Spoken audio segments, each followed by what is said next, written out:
What's good? What's good? What's good? Y'all know what it is. Y'all know what the vibes is. This is the Link Up featuring Symone Stanley, Lord Brunson, and yours truly, Tone DeShields, the second from Chalk It Up Sports, where no matter if we win or we lose, we just got to charge it to the game. My people, Symone, man, I feel like it's been a while since we spoke.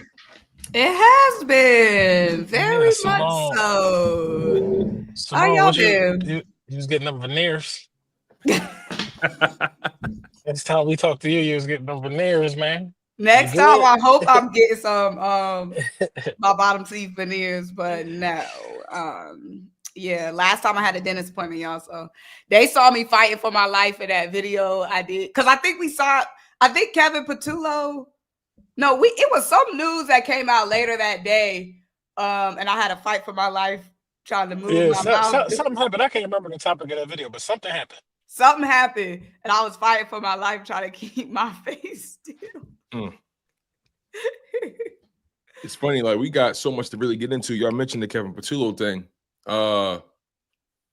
They trying to they trying to ban the tush push, all that kind of stuff. But we're gonna get into that. But before we do so, make sure y'all smash that like button. Make sure you guys are subscribed to the channel. Again, we are live on the Link Up YouTube channel. Y'all know what the vibes is. You know what the energy is. Make sure you guys are on the right side of history. Smash that like button. Make sure you're subscribed. Make sure you guys continue to share the content. Comment below. We invite all the curses. We invite all the love, man. We want it all. So make sure you guys are engaged. The content only gets better. Again, Symone Stanley, Lord Brunson, Tone DeShields the second, man. There's no vibe better than this. There's no vibe better than this. So listen, I guess we could start with the Kevin Patullo thing, right? Because a lot of people, it's funny. I think we was texting about this, and you saw people jumping out the window saying, "Oh my God, I hate the hire. Why are we doing this? Last time we hired somebody internally, it didn't work. I don't like it." And my whole mindset when I heard it was, y'all don't know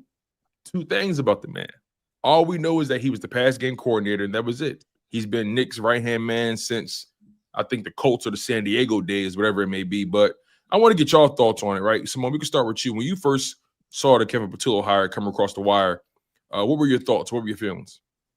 I liked it. I feel like, one, we're in a position where, not in a negative way like to Kevin, but I mean, we didn't have a whole pick of the litter when it came to offensive coordinators because we were playing football till Valentine's Day. The top guys and, the hottest names, they were already swooped up and hired November, December, January when the other teams was out the question. I feel like it was a good move. I like the fact that we went internal because of the continuity. We always talk about Jalen Hurts not being able to have continuity at the offensive coordinator position. Now you have somebody who's been in the building for a while, knows how to get to the Super Bowl, been on a staff that's made it to the Super Bowl twice, been on a staff that hooped offensively twice in the Super Bowl and won it once. So I'm saying he knows what success looks like. He knows what Jalen Hurts and this team specifically needs to be successful. And he's also seen some negative things happen here as well, meaning he's been taking his notes. I'm going to trust the man and trust the fact that he's been taking his notes. So he knows what doesn't work from our failed experiment. And he knows what works twice from when it worked twice. I get he doesn't have play calling experience, you know what I mean? But I've been hearing that, he's been in those rooms at practices and like scrimmages and stuff. He's designed plays and he's been a part of some of the play design process. So I don't see any reason to be negative. Nick Sirianni has struck gold twice when it came to offensive coordinator. Yes, he has one dud, but I'm going to roll the dice with him with the two golds that he struck him, getting us to the Super Bowl twice with his offensive coordinator decisions. I'm saying the man decision-making has just helped us win a Super Bowl in February. I am not thinking twice about Nick Sirianni. I'm not second-guessing my Super Bowl winning head coach right now. Yeah, I agree with everything Symone just said. I looked at it from an array of positives. You know what I mean? This is the closest thing I think that we're going to get to Jalen Hurts having the same coordinator. You know, that's been a thing for 10 years. You know what I mean? This is the closest thing to having the same coordinator that you could possibly get. It's in-house. He knows the process. He knows the coach. He's a Nick Sirianni guy. Nick Sirianni wasn't, the most pleasing decision when we named him, you know what I mean, as the head coach. He was talking about flowers and shit, but we went to 2 Super Bowls. You know what I mean? He went to 2 Super Bowls. He's one of one of the most winningest active head coaches in the National Football League. I think maybe only Andy Reid might got more wins than him. You know what I mean? So I'm not stressing this one at all, man. He been around. He ain't no new guy. Yeah, he never called plays, but you got to trust what's going on in the building, because what's going on in the building just got you a Super Bowl. You know what I mean? That's the bottom line. And also, the other thing that, I know we got to talk about every season and what happens new. I know technically we're in a new season, but I don't give a damn if you win 4 games. You just won a bowl. You know what I'm saying? You know what I'm saying? Like, it ain't nothing I could care less what happens right now. Even though we are locked and loaded and set to repeat, I got faith in him, because how can you really mess this up? Exactly. How can you mess this up? Kellen Moore threw all his old tendencies out the window because he got Saquon Barkley. Run the dang ball. You know what I mean? Let your defense play good defense and run the ball. How can you mess this up? Yeah, you could throw your little twists on things, but the basis of this moving forward is to run the ball. We see the formula that works. Run the ball. We're not going to change it to a pass-heavy team because this guy came into the picture. I highly doubt that. You just had a running back that ran for 2 stacks and played every game. Healthy. Run the ball. Easy. And it just seemed like too many people was so quick to start whining and crying. I'm saying, like, some people just want to come from a negative space. Like, we just won a Super Bowl. Why am I hearing Brian Johnson's name in 2025? It's 2025. You know what I'm saying? Like, so many people are just so ready to be so negative. Like, we just won a Super Bowl and y'all are starting some doom and gloom next season over offensive coordinator hire, a guy who's been in the building and seen success with this team. When we talk about continuity for Jalen Hurts, like, it's given they wouldn't have been satisfied regardless. Like, if we hired somebody outside the building, then they would have been like, oh, well, he doesn't know the Eagles culture. We need somebody that knows the culture. We need somebody that knows Jalen Hurts. Like, regardless, they would have just been looking for any way to be mad, sad. Like, they just don't know how to enjoy a high. Like, I hate that for them. Like, that's the facts. Yeah, I agree with y'all 100%. Y'all both said something real key. Symone, you said something like, he's been here, right? He's seen what worked. He's seen what hasn't worked. He's seen the Shane Steichens. He's seen the Brian Johnsons. He's seen the Kellen Moore, right? He's seen all of that. And then LB, you even took a step further, saying this would be the closest thing that we're going to get to continuity for the quarterback, right? And I think one thing that needs to be noted is when the hiring was announced, I think you saw Lane Johnson excited about the move. I think AJ Brown made note of the move and he was excited as well. I think, but regardless, clearly this is a move that's been greenlit by not just Jeffrey Lurie or Harry Roseman or Nick Sirianni. This move has been greenlit by the veterans, the captains, the people that we trust with this team, right? The guys that actually make an impact on the football field. And also, look, at some point, right, you got to start investing in the people you got on your staff already, right? You got to start building those people out. You got to start you got to start trusting those people with more responsibility. Kevin Patullo's been the passing game coordinator since Jalen Hurts has been here. That's the 2021 season. Well, since Jalen Hurts became a starter, rather, right? Since Nick's been here, Kevin Patullo's been the passing game coordinator. He's somebody that Nick clearly trusts. He's somebody that the organization trusts, because remember, here's another thing we got to keep in mind. When things went south in that Brian Johnson era, right? That Brian Johnson moment, Deshaun Desai moment, right? They cleaned house on that entire staff. They fired so many people. They only kept Aaron Moorhead at wide receiver coach, Jeff Stoutland, and other than that, they pretty much let everybody else go. So, and they kept Kevin Patullo. So the fact that Kevin Patullo made it across the chopping block, he survived all those firings. Survived the purge. He survived the purge, Symone. That's a great way to put it. He survived the purge. So when you put it that way, you got to start putting a little bit more respect on his name in terms of his standing within the organization. He wouldn't be in the building if they felt like he couldn't do his job well and if he couldn't put his people in the right position. So I'm rolling with the move again. I'm not going to sit here and overreact to it. you have some people lose their minds about it as if they really know what this man is about. And that kind of that blows my mind, really. That's a good point too, though. So the guys that survived the purge all, have excellent groups that have developed pretty well. Look at the offensive line at Stoutland. Look at how those guys have developed. Jordan Mailata, Landon Dickerson. It's a lot of all pros, Pro Bowlers on that list. Aaron Moorhead, it goes without saying. A.J. Brown didn't get all pro until he came under Aaron Moorhead. Now you got 3 of them things. Now you look at Kevin Patullo. The passing game and Jalen Hurts has got better over the years since Kevin Patullo's been a part of the staff. So Jalen Hurts' anticipation got better. Deep ball got better.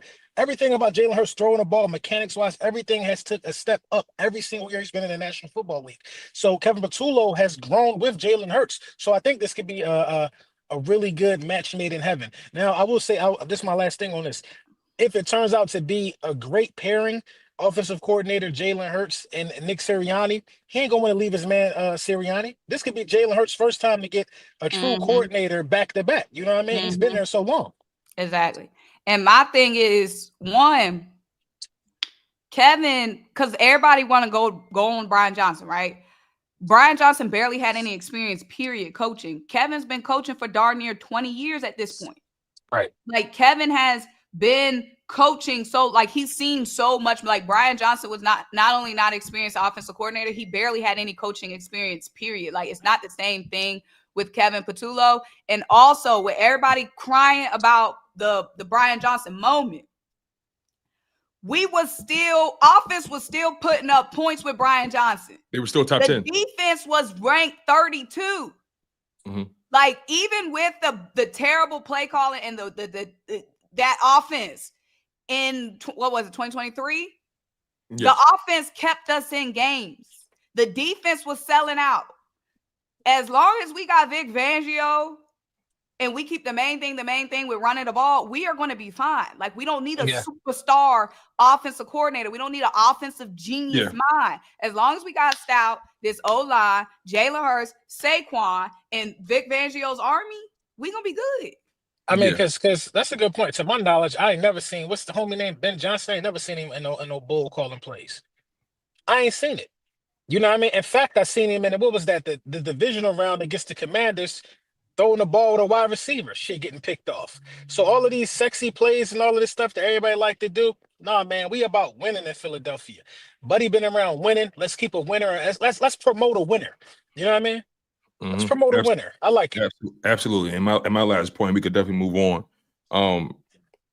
I don't know if people will know this, but Patullo was being considered for that OC job with the Saints. Kellen Moore was thinking about bringing him with him because they built up a solid relationship.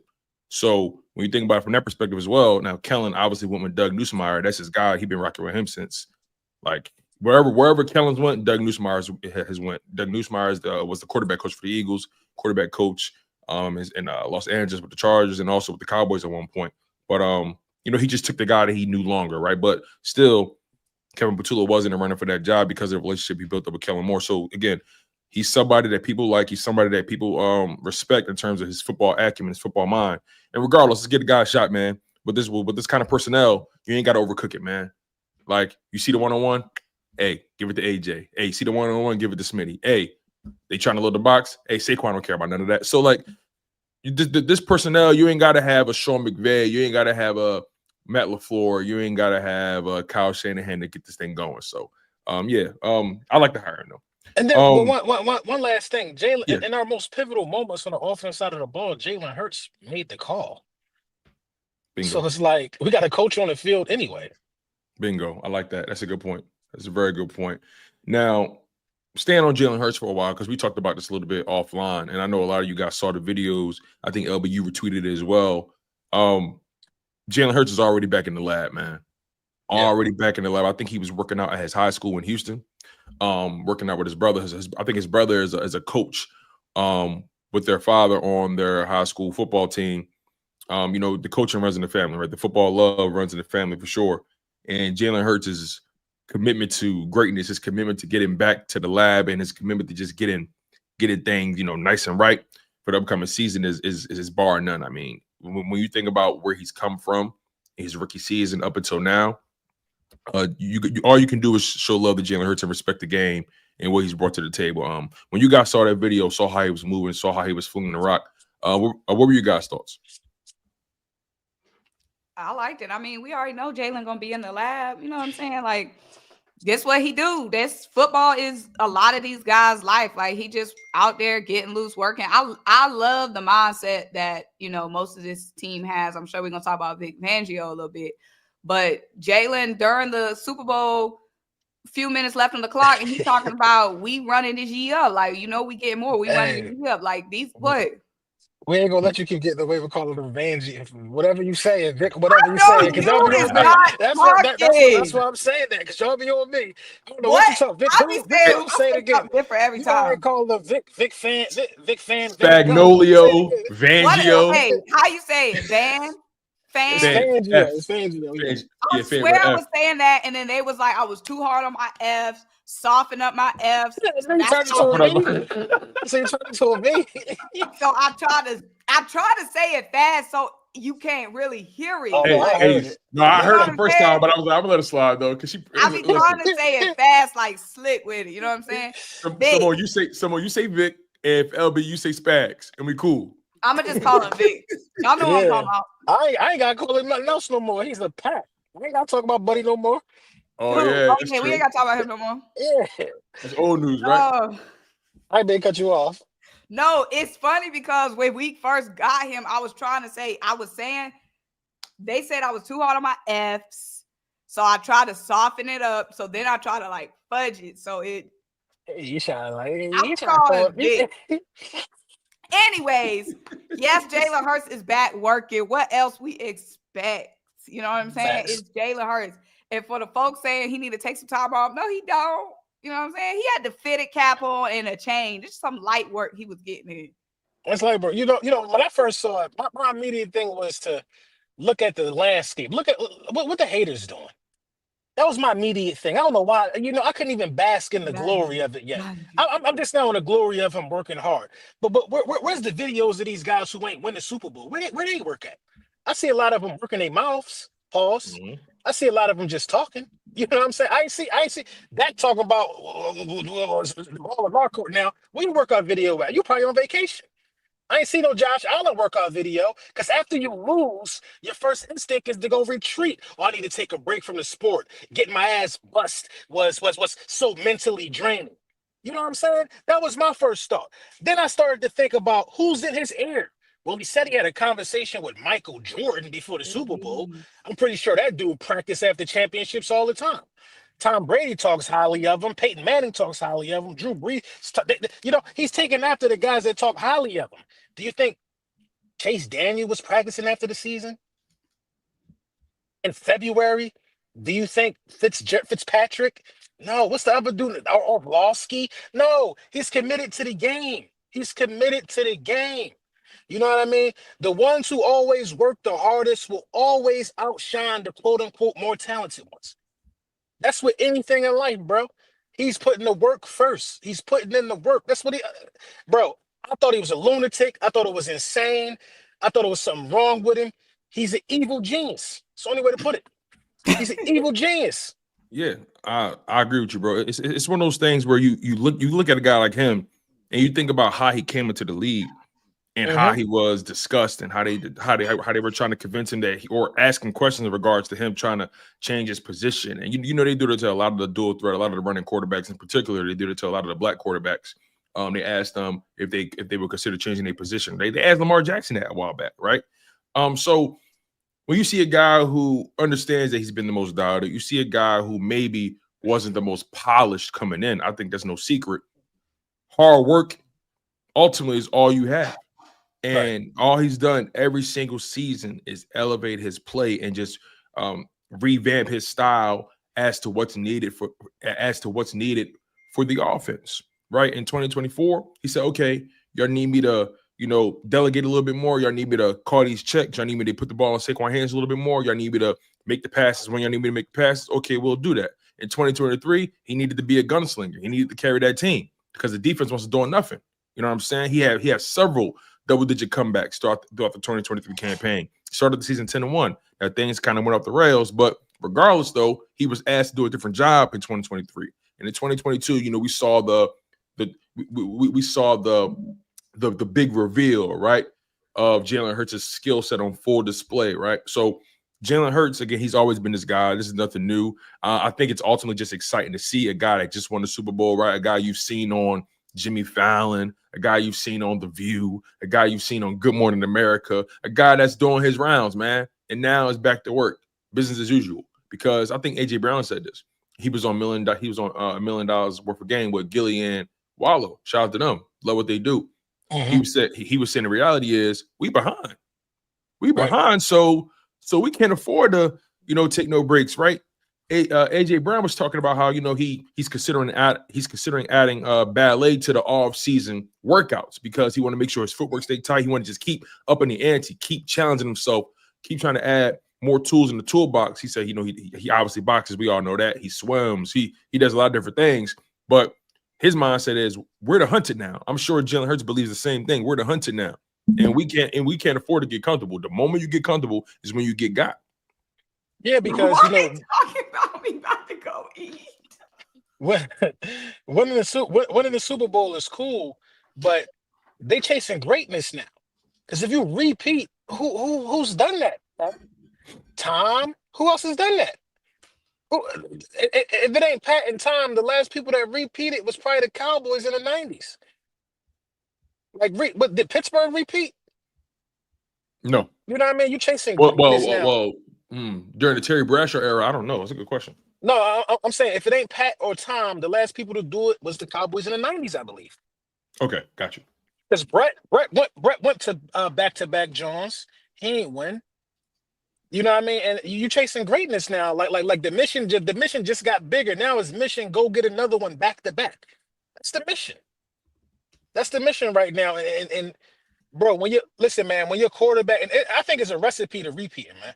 When your quarterback is as committed and works as hard as Jalen Hurts, and then they even saying Jalen Hunt is saying that Fangio called the team in after they won the Super Bowl and told them that giving up 22 points was unacceptable. That was crazy, bro. Yeah, he said that after he said they had that meeting right when they was having they pre-parade meeting. They had a brief about the parade. Then hey, come here, man. Let me holler at y'all, bro. Yeah, he said defense. Stay back for a second. I need to talk to y'all.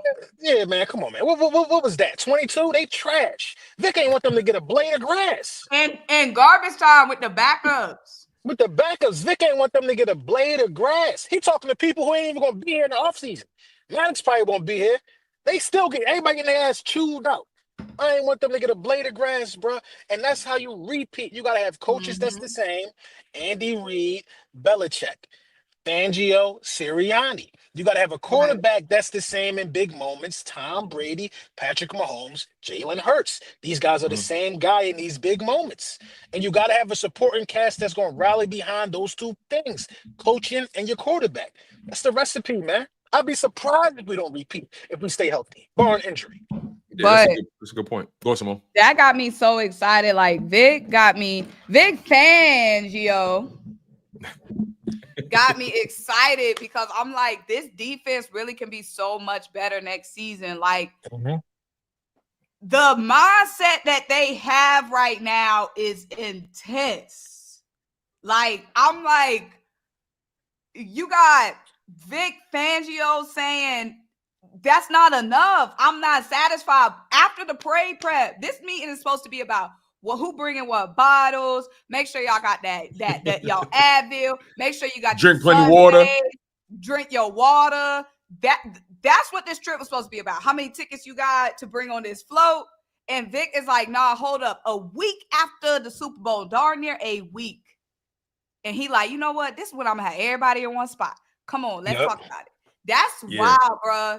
And then this team, like our rookies, all they know is Vic Fangio. Them young bulls, all they know is this mindset of work, get better. Like Jay Liggs, Trot, Coop, Quinyon.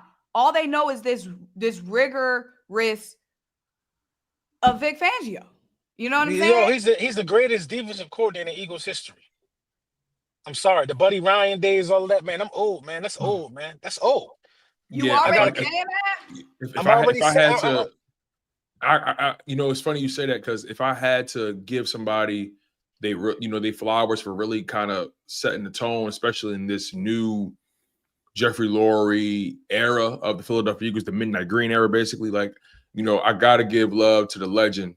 Rest in peace to Jim Johnson. I mean, the culture he set in terms of defense and just intensity and just getting after the quarterback, whatever it may be. Like, I mean, he coached guys like Brian Dawkins, Jeremiah Trotter, Trent Cole, right? So, Vic Fangio, I believe he's the greatest, especially as far as accomplishments go. But Jim Johnson, like he's right there. I mean, he's legendary. I don't got him there. I got Fangio. I'm gonna tell you why I got Fangio. Mm-hmm. The guys you named, they're all great players, probably Eagles Hall of Fame. Fangio did this with the sixth youngest defensive unit in NFL history. Cooper Dejean was not even supposed to. Fangio made critical decisions in the season. Cooper Dejean was supposed to play safety. Mm-hmm. You know what I'm saying? Quinyon Mitchell was supposed to play slot. You know what I mean? These are two chess. These are two outside linebackers. Handpicked them. Was supposed to. You know what I mean? Got rid of Devin White. A lot of people would have looked at what Devin White did in that All-Pro season and kept him around. Vic Fangio said, no, I think that these are the personnel changes that's going to make us Super Bowl champions and the best defense in the league. Benching Maddox. You know what I mean? It was benching Huff as well. I mean, you paid him. To your point, LB, right? You have to have so much juice. You got to have so much respect and aura for you to go to Howard and say, listen, I know you paid this man $34 million. But he's not it right now. He's not it. And mind you, nobody in the world knew who Jalen Hurts was, bro. Nobody knew who that kid was. Nobody knew what school he came from. If Vic Fangio make all these decisions and it blow up, and nobody's talking about him as a legend. You know what I mean? I love Jim Johnson, Buddy Ryan, all them guys. None of them guys ever won a Super Bowl. You know what I mean? Jim Johnson went up against Brady in the bowl. Did he go up against Brady in the bowl? The first time? Yeah, he went up against Brady in the bowl. They couldn't get the job done, bro. They couldn't get the job done. That Vic Fangio defense. And listen, these guys are going to be in a second year. But the team only going to be 23 next year. At the end of next year, he's going to be 23. You know what I'm saying? I think it's levels. I think it's levels. See, I'm not going and saying Vic Fangio is the greatest of all time, Eagles-wise yet. But Vic Fangio, he put together the greatest season. The greatest season we've ever seen. The thing about Vic Fangio is defense to one.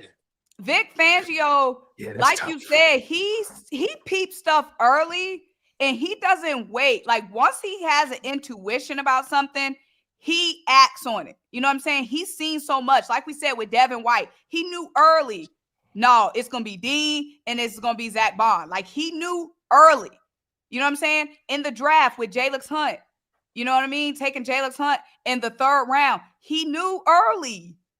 Like Zach Bond, he knew early. Like his intuition about stuff, his intuition seems like it's goated, bruh. And like you said, he's willing to take those risks that other people might not. Like Devin White with all that money, nah, he ain't him. We not rolling with it.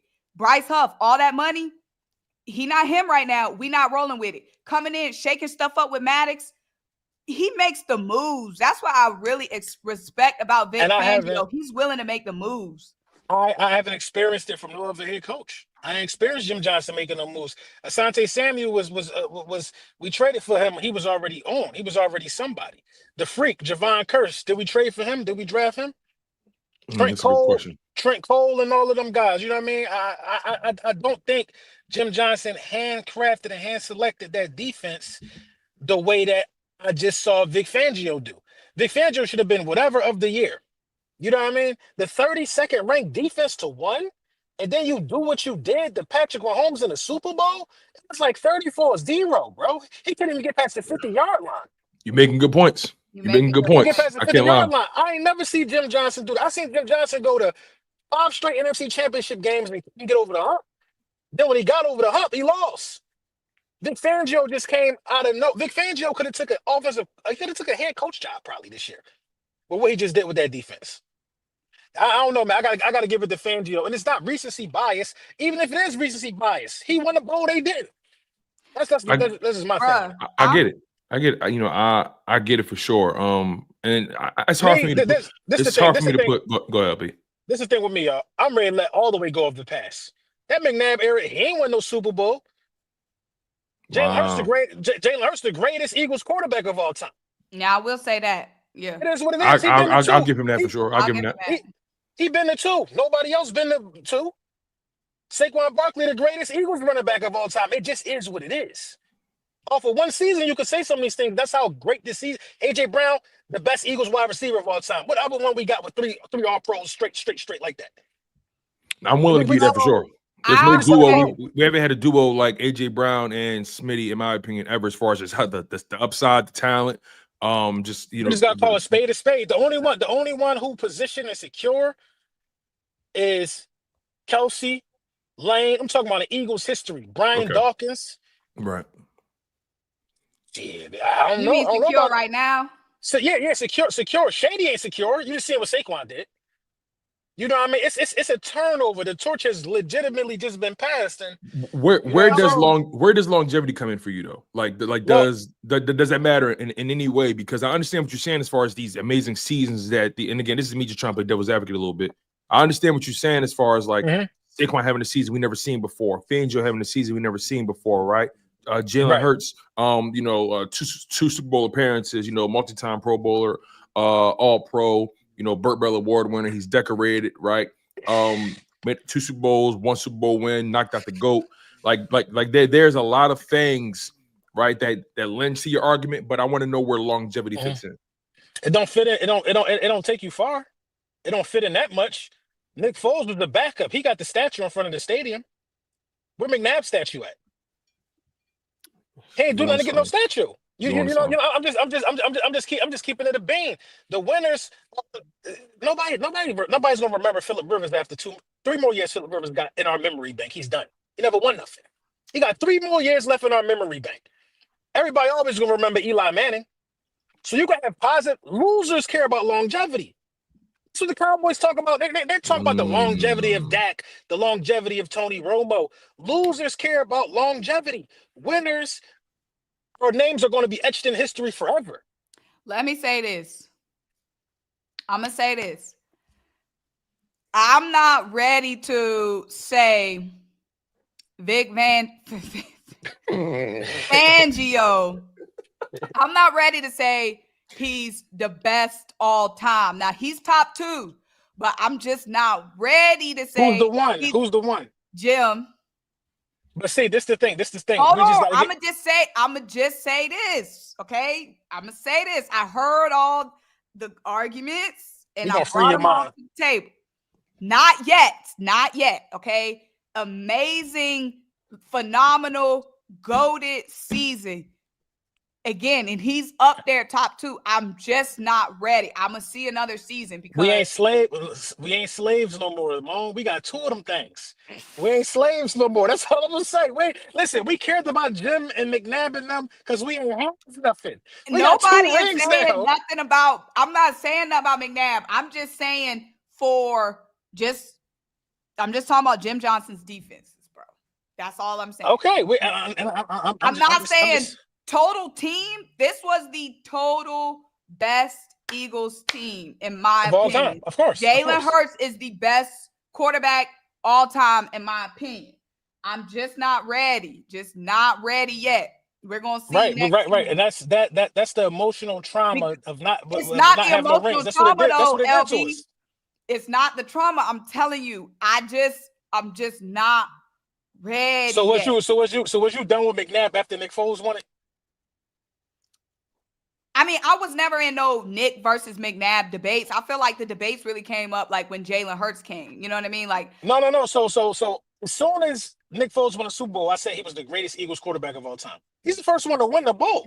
I was never in a debate. I wasn't YouTubing then. I was never in a debate or in a space where I was discussing that. I just took my ring and enjoyed it. But to your point though, me personally, I've always had a strained perception or relationship with the Donovan McNabb era because I just felt like there's no way you make it to 4 or 5 NFC championships. You only win 1 of them, like that, and like that doesn't. Damn short. that doesn't make me feel good about your legacy ultimately. Right? It doesn't. Right? Jalen Hurts has an opportunity to go to 2 NFC championships, wins both of them, goes to a Super Bowl, or 2 of them rather, wins one, loses one in his first 5 years as a starter.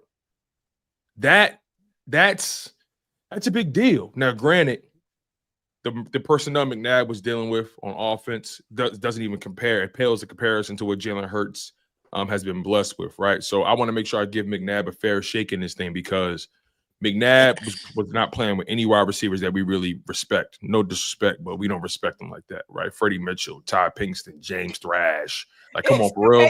He's so nice with it, but it's and I mean, he had Terrell Owens for what, a year and a quarter, something like that. So, I just, the one thing I will say about Donovan McNabb that, in my opinion, harmed him is his ego. Sitting up in the huddle? That part, right? His ego and inability to let his guys be the guy, right? Because Terrell Owens gave you your best season we've ever seen. And vice versa. It was a marriage, right? But for some reason, McNabb struggled with his ego throughout his time as a franchise quarterback. Whereas on Jalen Hurts, we don't see that. Jalen Hurts never got in the way of the money. You get what I'm saying? A lot of people ego stopped them from winning. And I feel like there was times where McNabb's ego got in the way of the Philadelphia Eagles winning the big games. But you know, it's funny. The Nick Foles part of it though is so interesting because yes, he's the guy that did it, and a lot of people look at Foles with a higher regard than McNabb. But it's hard for me to dismiss as much as I have a problem with McNabb's career. It's hard for me to dismiss what he did for the organization, setting a precedent of winning and keeping us relevant. Well said, Tone. Well said. Well said. But Tone, you be having me weak because no disrespect, but there's nobody we respected. No disrespect, but we didn't respect y'all. It's the truth. Like he was throwing the damn trash, bro. It's just the way you be packaging it, like real nice. If McNabb was him, now he was a franchise quarterback for a period of time. If McNabb was him, he would be in the Hall of Fame. McNabb is not in the Hall of Fame for a reason. The Eagles Hall of Fame, but not the Hall of Fame. He's not in Canton for a reason. Steve McNair is going to the Hall of Fame, but didn't he make it? He made it after death. I think he came up on a nomination this year. I think Steve McNair going to the Hall of Fame. Okay. But the bottom line is, right? The conversation, it started with Jalen Hurts being back in the lab, right? And then we got to the Fangio part of it. But I think the overall sentiment that we're really getting at is Jalen Hurts has set a precedent with not only winning, but also his work ethic and his commitment to getting better, right? Mm-hmm. Everybody know the Jalen Hurts story. So when his guys, especially the young guys, right? The young guys that's learning under Vic Fangio, the Cooper Dejeans, the Quinyon Mitchells, the Jalen Hunts, right? The Jalen Carters, Jordan Davis. When your quarterback is setting a precedent of work ethic, setting a precedent of showing up to work every day, setting a precedent of not having ego, that permeates through the roster, that permeates through the coaching staff. And Fangio setting the precedent of we will not be denied. We will not slack off. We will not leave any stone unturned. We are going to dedicate ourselves to greatness. We are going to dedicate ourselves to our craft. And if you're not cutting it, I will sit your ass down. I don't care how much you're getting paid. So there's a precedent here of no ego and a precedent of no one's greater than the team. No paycheck is greater than the outcome of the team. Nobody greater. Right. Actually, I'm calling this right now. Him and the wide receivers will get together in the summer. You're going to see him, AJ, Smitty. They'll get together in the summer. I don't know what we're going to do with Dotson, but you're going to see them dudes get together in the summer. Dotson made some money for himself, too, if they decide to trade him. In that Super Bowl. Y'all think he getting traded? No, I don't. If you had asked me today, I'll say no. I hope not. No. I like that. I like him because, listen, he's a cheap third. He's a cheap third option. He's on the rookie deal. He's going to be entering this was year 3 for him that just ended. He's entering year 4 of his rookie deal. And then they also decided they want to pick up the 5th-year option. I think if anything, they'll probably decide to trade him post the 5th-year option. Yeah. If anything. Yeah. But regardless though, the precedent has been set. Jalen Hurts, playoffs every single year, 2 NFC championship wins, 1-1 in the Super Bowl, won the Super Bowl in his first 5 years as a starter, I mean, what more can you ask for from this brother? You really can't ask for. As a matter of fact, this was his 4th year starting technically. So a Super Bowl in the first 4 years starting, playoffs, NFC Championship win, playoffs, Super Bowl win. It don't get no better than that, man. It really doesn't. So I gotta ask y'all about another topic here we got. All right. No, this ain't a tough subject. This is more so. It'd be scary sometimes when you be teeing stuff up. I gotta ask you about this whole brotherly shove, tush push ban that the Green Bay Packers are trying to spearhead with the NFL competition committee, right? So we know this kind of came up before, especially after the 2022 season. It came up. It's gonna be coming up every single year since they've coined it.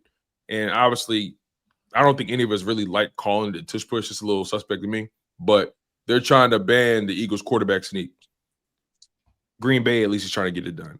When you guys hear that, what's the first thing that comes to your mind, LB? It's an attack on the offensive line. It's an attack. We got the best offensive line in football, and we got a quarterback that can run it. You know the team that ran the second amount of QB sneaks is the Bills. And it's not that large of a gap between the Eagles and the Bills and how many times they ran it. You know what I'm saying? But they're saying let's get rid of the tush push. That's an attack on us. They're not saying let's get rid of the QB sneak. Because Josh Allen does it just as much. Kansas City game plan for the Josh Allen QB sneak in the AFC Championship game. You know what I mean? One he didn't get, depending on if you like the spot of the ball or not. You know what I'm saying? One he didn't get. The other one he was able to get. The Eagles tush push has been stopped before. You know what I mean? Out of the 100 times we ran it, probably like 3 or 4 times. So game plan and do better and you do something about it. Do something. Of course, there was somebody that was in our path to the bowl that's complaining about it. You know what I mean? They of course, I knew it had to be one of them teams. But to hear that it's the Packers, I mean, bro, like y'all ass. Did we run it in Brazil? Probably. And see, the thing is, the Packers be trying to do the touch push. Right, but your multiple times a season. How are you going to try to ban a play that you be trying to pull off multiple times? It's giving you bad because you can't do it. But I think that's the issue, now they're right? talking about at the combine right now, the Bills head coach talking about, oh, he don't like the tush push because it's an injury risk concern. But nobody's been injured. They keep saying that, but the Bills who died? Don't need to be worried about the tush push. Y'all need to be worried about the Kansas City Chiefs and Patrick Mahomes and what y'all can do. The least of y'all concern, Bills, is the tush push this offseason. What's the injury? Who broke their neck and never was able to come back? I'm confused. Who got hurt? Once Chris Jones started crying, low. Yeah, they rolled his ass up, and that was it. You know what I mean? Fix your posture. Do something. At least Chris Jones tried to get creative and stop it, right? Because even Cam Jurgens, he was asked about it on the Green Light podcast with Bo Allen and Chris Long. They asked him, and Cam Jurgens was like, "I'm gonna be honest, we never seen somebody try to stop it that way."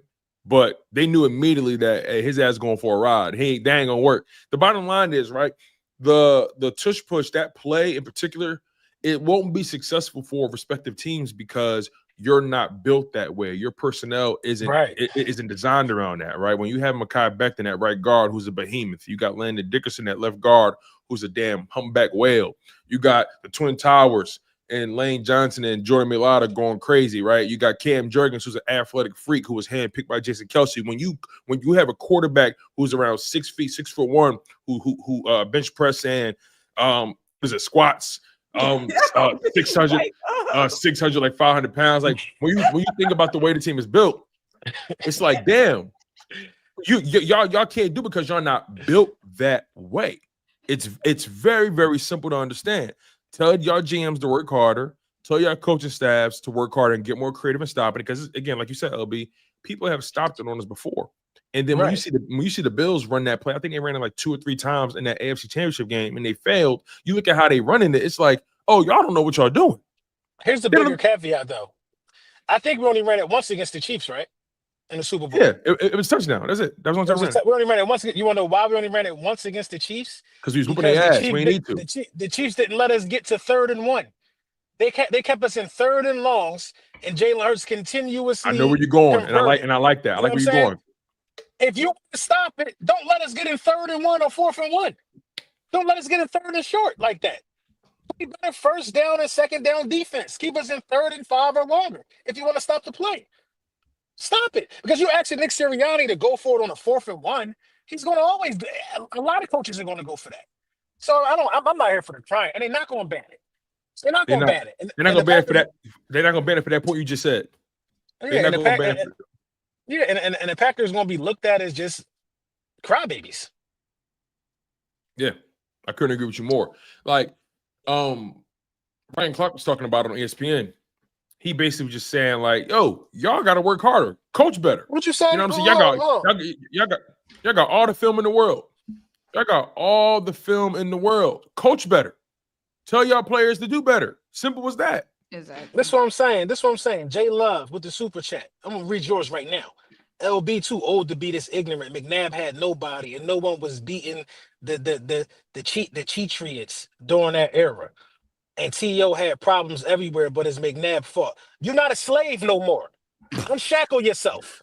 Unshackle yourself. We got 2 rings, and y'all want to continuously hold on to the pain and the misery.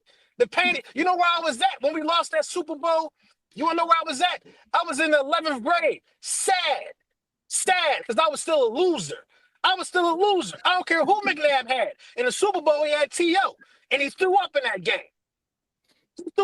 game. He turned into Willie Beeman in that game right in front of my eyes. I'm not sitting here championing nobody that couldn't get it done. I'm too old to be this ignorant. You too old to be believing in superheroes. You too old to be believing in Superman and Batman. When you just seen a real life superhero get the whole job done. What are we talking about? Oh my God. Not Harriet Tubman. We ain't slaves. Funny. This ain't the Underground Railroad. We ain't Harriet Brunson. You know what I'm saying? We ain't got to be happy about almost winning no more. We got to hold on to McNabb no more. Y'all, we got 2 rings. That's just as many as the Ravens got. That's more than the Bengals. 2 more than the Bengals. 2 more than the Bills. 2 more than the Vikings. We got 2 rings. 2 more than the Chargers. And the Cardinals. Come on. 2 more than the Cardinals. Falcons. What's Peasants back then? Oh, McNabb Hall of Famer. I lied when I said that when we had no rings. McNabb is not a Hall of Famer.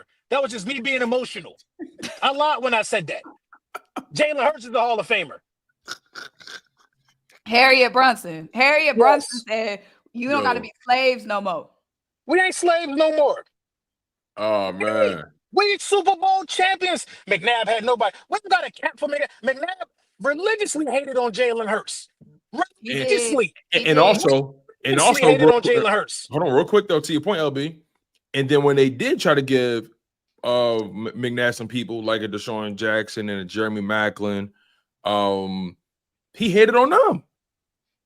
When DJ said it, he said when I went to the Pro Bowl as a wide receiver and as a kick returner, I think he said he was the first player to ever do that, something like that. He said, "Yo, McNabb did not fight for me. He had a problem with that, right? Like McNabb is an all-time hater. Let's be honest.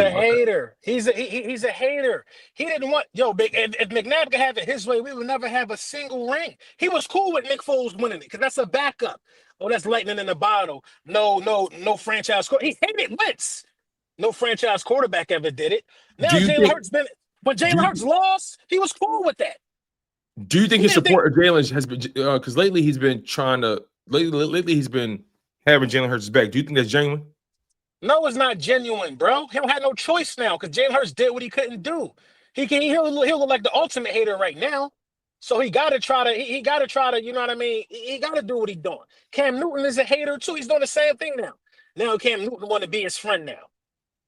Y'all was the scrambling guys. Y'all was the black guys. Y'all was the ones who extend the pocket, extend the play. You know what I mean? Y'all are the reason why people think people like Jalen Hurts and Lamar can't do it. Because y'all ain't never do it. Yeah, that's a good point. You know what I mean? So what are we talking about here, man? I'm not living in the past. I'm not McNabb. What are we talking about him for, man? It is no hate. It's no hate. McNabb. Wait, he helped us be relevant. He said it's no hate, though. It's no hate. It's just real. He helped us be relevant. We was relevant when we went to 5 straight NFC championship games. Mm-hmm. We was relevant when he was on the cover of Madden. We was relevant during them times. Now we're champions. You see the difference? champions. Relevancy is never enough. It's not enough. Yeah. It's not enough. Few relevant teams, but it's not enough. Not enough. And it's the reason why guys like Brian Westbrook is still able to hang around. You know what I mean? McNabb's still able to hang around and have their opinion on what needs to happen because they was the closest thing to getting it done that we ever seen. Now that we got it done, I don't want to hear from either one of them because they've hated. What they talking about, Raheem Morris? Did LaShawn McCoy and Brian Westbrook's careers intersect in Philadelphia? I think Shady was his backup his rookie year. I think so. Let me double check that because you gotta. Because I'm curious about that because you may be like, I don't know if Brian Westbrook was completely on board with the Shady move because I know the Eagles are trying to transition away from him. Okay, so Brian Westbrook was in Philly. His last year was 2009. Shady, I think he was drafted in 2009. He was drafted in 2009. Okay, yeah. So he was. Yeah, you're right. He was his backup, and that was the year Westbrook only played 8 games. Only had 61 carries, 274 rushing yards, and 1 touchdown, right? And then Shady had better numbers than him as his backup. That was his rookie year. He had 155 carries, 637 rushing yards, and 4 touchdowns. So clearly, the Eagles saw the writing on the wall with Brian Westbrook, and they said, you know what, we're going to transition away from him and move on. And that's when Brian Westbrook went to San Fran, and it was pretty much done for him like that. My man Rome, like, you gotta respect the pioneers, bro. I'm not about to live in that world no more, bro. I respect what they did. But like I said, if a nuclear bomb hits somewhere and we all in a silo and we got to grab up a couple of books, a couple of tapes about what happened in the NFL, and you play a tape for a kid that never seen anything. And they hear about the Eagles that just won the bowl, they're not going to care about no Donovan McNabb who ain't win the Super Bowl. I get it. They fond childhood memories. We're not slaves no more. Eyes free, man. Eyes free. You know what I'm saying? I've seen the light. Oh, man. Eyes free, Lord. Harriet Tubman said, I could have freed a lot more slaves if they knew that they were slaves. That's what I'm saying. Let's keep telling y'all. We ain't slaves. No, I'm trying to shake Symone. But see, some people don't know they enslaved, LB. Some people don't know they're enslaved. They're not woke to the fact that they're enslaved. So you got to leave some people behind in them shackles to save the ones that can't be saved. It's my civic duty. Don't save her. You don't want to be saved. Don't save her. I can't leave a man behind in captivity. They got Stockholm syndrome. They love the losing era. Look, can't LB, leave a man behind. What I'm saying is, some people don't want to be saved. You got to leave some people behind. I'm gonna still give McNabb his flowers though. You gotta leave some people behind. I'm gonna still give him his flowers though. Me personally. For what? For me, I give Mahomes. McNabb deserves his flowers for what he did in that era. Like, he carried us, gave us great moments in that era. Like you said, started a period of relevancy in that era, and I give him flowers for that. You know what I'm saying? He had to overcome a lot, for his profile of a quarterback. I will never take away his flowers for that era. Now, when it comes to the conversation of who is the best, though, then it is Jalen Hurts. But I'm not going to take any flowers from McNabb for what he did then. Right. But now, Jalen Hurts is just the best, not only because of the hardware, but like you said, Two-Tone, the leadership and the presence that Jalen brings to this team and this franchise. Yeah, my biggest problem with McNabb was his leadership or lack thereof. That was my biggest problem. And you can't win a Super Bowl with guys like that. I'm gonna give y'all the perfect example, and we could did this. Before McNabb came around, do y'all remember what everybody was talking about? You got J Love in his feelings. Where he at? Yo. He said we making shit up. No. DJ's verbatim said McNabb hated on him. He said that. The franchise don't deserve to win now because we don't agree with you, because we don't want to be, bro, I'm unplugged. What he said, McNabb never hate on them. They up here talking about that's slavery. A lie.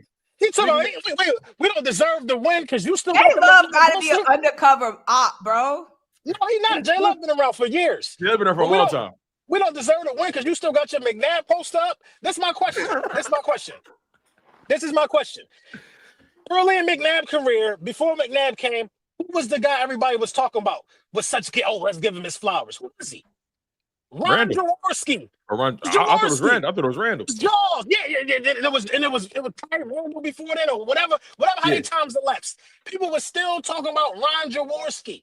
Are they still doing that?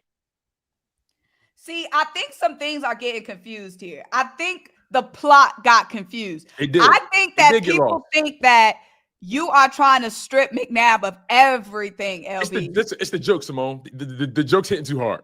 You know what I'm saying? I think that they think I'm confused. some people think that you're trying to take everything from McNabb.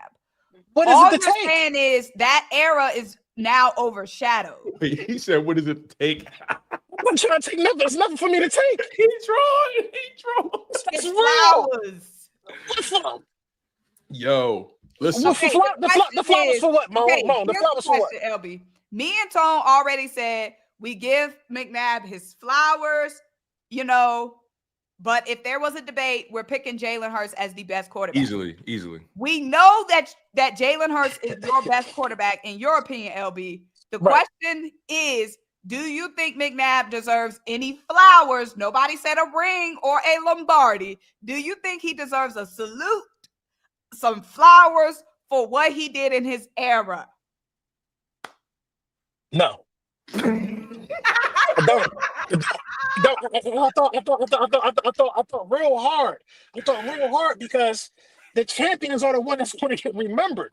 Nobody's going to remember. Why are we giving flowers to a man who's not going to be? Did he come in and mentor Jalen? He didn't do none of that, yo. Y'all can have Ryan all y'all want. Jay Love, everybody in chat. I don't remember him coming in. Oh, McNabb is working with Jalen Hurts. That was Tom Brady, bro. And I also wanted to be known that J Love is a on record Jalen Hurts hater. So to make sure that's known. Oh, he's on record. So his stomach getting knots around this time in life. No, he don't deserve no flowers for what? What? Do Philip Rivers deserve flowers? Not even a little. I'm not even a full bouquet. Just a few little roses. Yeah. No, a few little roses. Like no, he don't deserve. He don't. Tip of the hat. He get a tip of the hat. He never was league MVP. He never was first team All Pro. And this is no disrespect. This is the truth. He never threw for 4,000 passing yards. What'd he do? He never was damn sure was never Super Bowl MVP. What'd he do? He get a tip of the hat for. Can he get a tip for of the hat? For a good lengthy career? Cool. He made some bread. You know what? I'll give him a tip of the hat for the Campbell Soup commercials that everybody tried to use against us as memes. Remember the empty trophy case with the one can of chunky Campbell Soup? We ain't slaves no more. We don't got to be laughed at by shit like that no more. Me and Tone are free. We are free off the plantation. I just freed you, Symone. I just freed you, Mo. Giving a tip of the hat. We just giving a little tip of the hat to him. All right, cool. We get, oh, my God. A little hold on. Time out. I gotta check J Love. I gotta check J Love for a second. I gotta check J Love. We give him one. We give him one. You know what? J Love. Oh no, you gave Hurts credit for winning the Super Bowl, but that's what it took. Let's keep it real, J Love. You've been watching my show for years, big dog. We've been locked in for years. We had plenty of arguments about that man, J Love. Don't you do that. Don't act brand new, J Love. I know you donated to the channel plenty of times. I appreciate that. There's no love lost. But no. You following through. Yeah, you gave him credit. You gave him credit for winning it for sure. You gave him credit for sure. I'm not going to take that part. But let's not pretend that you ain't put a lot of dirt on that man's grave for many years, brother. For many years, brother. Let's not. I got people on this in this live chat now that can vouch for that. How many arguments we been in, J Love? How many arguments we been in about that young man? The same credit that you're giving a guy for winning it is the same credit that you want us to give to a guy for not winning it. I'm confused. Hell no, I'm taking my hat tip back. He was a regular quarterback who can get it done. I'm sorry. You got to tip your hat. I tip my hat to Matt Ryan, who ain't get it done. I tip my hat to Cam, who ain't get it done. They were. Did you mute him? No, I didn't mute him. No. Look, okay, all right, let me say this.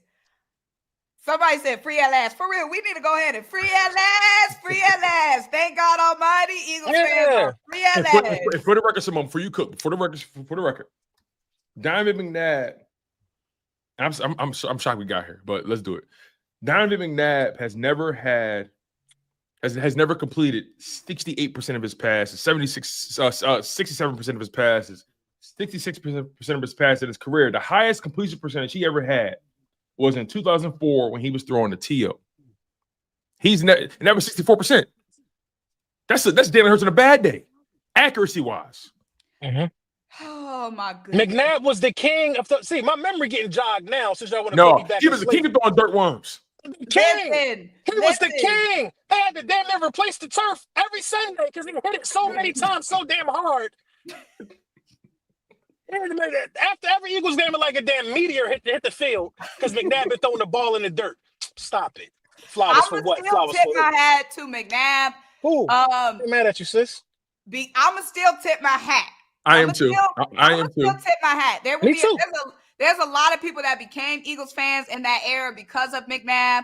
What McNabb had. McNabb, I wish he was way better as, you know, a leader and wasn't as much as a hater. But that's my biggest gripe on him, Symone. His leadership. That's my biggest. I still respect what he did in that era as a black quarterback. Yes. And we know what he had to endure. Yep. So I'ma still just give him a tip of the hat. Just a tip. He can get we acting like he was coming to the stadium and getting hit by the fire hose. Listen, we know he had to endure. You be talking about what Jalen Hurts has to go through now as a black quarterback. Imagine what he had to go through. Okay, so, you're right. All right, I'm being unfair. Unfair. Okay? All I'm saying, damn, is a tip of the hat. Goddamn. I gave it to him. And just give him a single rose like the Bachelors. Give him a single rose. There's no flowers being given. There's no flowers being given, y'all. I'm tipping the hat and that's it. Because I'm saying, like, if McNabb started a era of winning the Eagles on the map. Jay Love talk about McNabb the inside LV jersey. This hate different, bro. I've never even. I got Seth's signature, B-Dog's signature. If it was a booth for them two and McNabb Jones was there, that's time for me to roll. No disrespect. I don't want that signature.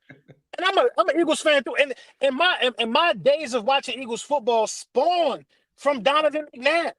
It spawned from this, bro. I remember the heartbreak all too well. I'm not a slave anymore. Okay. Let's go ahead and do our rankings, Eagles quarterbacks. Top 5. Top 5? Jalen Hurts, Nick Foles, Randall Cunningham,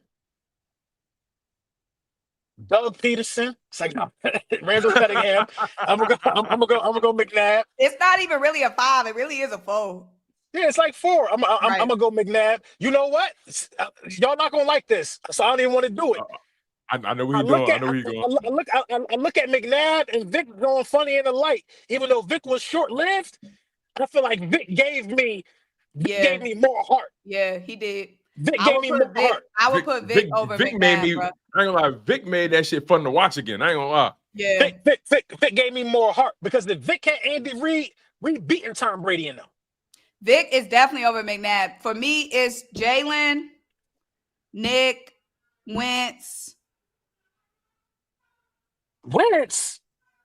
You know what? I really can't be mad at that. It's got to be Wentz, bro, because Wentz got us to that ring. It's Jalen. Yeah. It's Jalen, Nick, Carson Wentz. For me, I'm going to have to go Vic and then Cunningham and then McNabb for the respect of Cunningham. He was before my time, but I got to give Cunningham his respect and then McNabb. Just to give him his respect. He was before my time. But if I got to keep it in my era, then I got to bump out Cunningham and throw McNabb in there. But I'm putting Vic before McNabb. I mean, Vic, Vic had me like crunk as an Eagles fan. You know what I'm saying? Like, it was real crunk. That was a crunk era. You know what I'm saying? Do y'all think so like, I'm a little torn about this because obviously Hurts is number 1. Because Nick was the first one to do it, I got to put him 2, right? Mm-hmm. So Hurts 1, Nick 2, but then the whole Vic McNabb thing get a little funny because Vic, he gave us like a solid 3.5 seasons of being a starter, and he really like the highlights are better than the overall product, if you're being honest. The highlights are better than the overall product. But them highlights are crazy. Them highlights are crazy. So for that alone, I may have to like. Bro, we was comfortable getting rid of McNabb because of it. Them highlights though. I'm a little stuck. That big three, man, my heart. Did Vic, how many? Did Vic go to the playoffs with us every year? His first season as a starter, he was 8-3. Okay, let me see something. Okay, so he made it to the playoffs twice for us in 2009 and 2010. Well, 2009 didn't count because that was his first year there. But 2010 he made the playoffs. Yeah, so we lost. But I mean, I can't. I don't know if I can put him over. I can't put him over McNabb just because it's not a bigger body. It's not a big enough body of work. Yeah, but Hurts, Foles too. I gotta say, honestly, I gotta put Randall 3, McNabb 4. Dang, Wentz ain't even getting in there. Wentz. I can't put Wentz in there. Bro, how you can't? You gotta how put Wentz in there. You can't put Wentz, bro. You gotta put Wentz in there. You gotta listen. I understand. I'm gonna tell you why. That's like, bro. That's like for what? For getting us to the Super Bowl. Okay. With all due respect, us in position to win the Super Bowl. You got to put him in there. He's the only quarterback to throw over 4,000 yards in franchise history, and not have a receiver that had over 500 yards. Right, in that same season, he's the only one to do that. He does have an All-Pro. You know what I'm saying? So you got to put him in there. He top 5 for sure. I believe got to be in the top 5, bro. Him and I don't believe they won him when they yin and yang, because I don't believe Nick could have played that whole season and did that. I don't believe. Nor do I think Wentz would have did that had he not got hurt. I don't think he would have won in the playoffs. I feel like they like a duo. They like a set. They like salt and pepper. It coming together. It's like a set. But if you're going off the logic of rings, then you got to give Wentz his respect for putting us in position to get that ring. He earned it. He got paid. He got paid. He earned it. He got paid. He got paid after that season too. He earned it, in my opinion. So, maybe we put Nick and Carson as like like you said, Symone, like a Nick Foles, like a set, exactly. So Nick / Carson. Yeah, exactly. Yeah. So all right. So Hurts won, Nick Foles / Carson Wentz, because that's one thing. Then I may have to put I'll put McNabb 3rd, Vic 4th. This is so hard because the McNabb, Randall Cunningham, Michael Vick thing is where it get a little funny. Because Randall Cunningham I personally feel like if Randall would have had an offensive line, he better than all of them. Personally, Randall was insane with no offensive line. He had a defense though, but he had no blocking. His scrambling ability was crazy. So, I ain't gonna lie. This is a little tough for me. It's a little tough. I can't even lie. So I can't really give y'all real. It's really Jalen and the rest. It's Jalen versus the field. It's Jalen and the rest. Jalen and everybody else. Jalen, I'm sorry, man. Jalen got my heart. Look, Jalen, Nick, and the rest. Yeah. For sure. I mean, we all didn't Ron Jaworski win a world title though before it was a Super Bowl? No. World title got me dead. No. That's before him. He old. That was before him. I thought he won like a 1949 John. Ain't that old? Nah. 1949 is no. He was on TV showing an old ass ring a while ago. Bro, Ron Jaworski played in 74. 74 to 1986, bro. I got my timeline mixed up. He didn't get the Philly until 77. He went to a Super Bowl, though. Oh, against the Raiders? Yeah, he lost. Yeah, it was against the Raiders. All right, okay, yeah. In 1980. And you see, that's why his memory lived on so long, because we went to a Super Bowl that he didn't win, because that's when we were slaves. We were okay with, when we went, we was okay with that back then.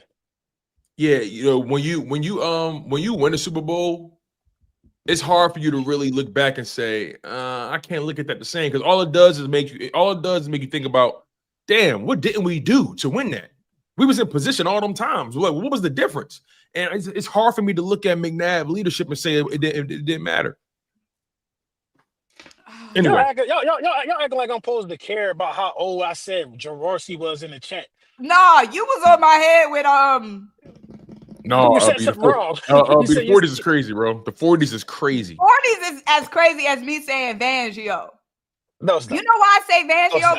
Because Van Gogh be mixing it up. Bro, you know how old he would be if he played in the 40s, bro? He'd be like 100. Shit, ain't he? How old is he? Jaws got. Somebody said they spin the block for her. There's no cap. Jaworski 73, bro. He was born. He was born in 1951, bro. Got me screwed. all I remember is how much they just kept talking about it. Oh, Jaws, because he was the last one to get us to a Super Bowl before McNabb. True. Jaws this, Jaws that. Oh, Jaws. Jaws is a fire name though. Jaws. No, it ain't. Not in 2025. I ain't gonna lie. You said no, it's not. Not in 2025. Why? That's a pause. It's a pause worthy name in 2025. Is it? That's a pause. Jaws. I don't want nobody call me Jaws in 2025, Jaws, bro. It was a girl in my high school named Jawbone. She wasn't no shark. See, when your mind is regularly configured, like mine is regularly configured. When you think a normal person hears Jaws, they think of a shark. She wasn't a shark. She was a street shark. Yo, McNabb won, bro. We have 11. McNabb is not responsible for six NFC titles. He's been to one Super Bowl. He got one NFC title. One. Who? He probably won the division. Probably won the division 6 times, but he won the NFC 1 time. Oh my goodness. Anyway, man, let's get to these super chats, man. How many of them is it? I ain't gonna lie, man. Y'all crazy. Oh, listen, matter of fact, no, before we get to super chats, I was talking to y'all offline about how my time was on the cruise, and I went to the Bahamas, right? I know a lot of y'all did content from me on live streams over the past several days, but I was in the Bahamas on vacation with the family. I was on a cruise, and I gave y'all some clips to hold y'all over. But regardless, though, I got to show y'all some of the vibes that I was dealing with in the Bahamas, man. It was Eagles fans everywhere. It was Eagles fans in the Bahamas, Eagles fans on the cruise. Everywhere I went, me and my dad was rocking the jerseys left and right. They were saying, "Go Birds!" I mean, it was everywhere. Shorty stopped me, said, "You from Philly?" I said, "Hell yeah!" But my wife right here, leave me alone. So anyway, let me show y'all, man. Like the vibes is crazy. We was at Goldie's Conch House in Nassau in the Bahamas. So check this out, y'all. It was crazy.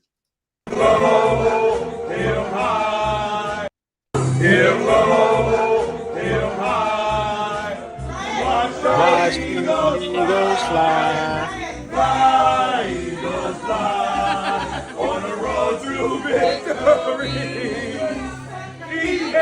E-A-G-L-E-S, Eagles. That's right, man. That Saquon jersey hard, too. Yeah, man. My dad got me the white one. Old head, I was telling you offline, the old head my dad was singing with, he walked up to my pop and said, "Listen, man, we don't get too much Eagles gear out here in Jamaica, in the Bahamas, bro. I buy that Eagles chain off you, and I'll buy that jersey off you. I got $600 for you right now." My dad was like, "I don't know." Me and my family was like, "You don't sell that shit. You don't get that shit up, man." That's another one for $150.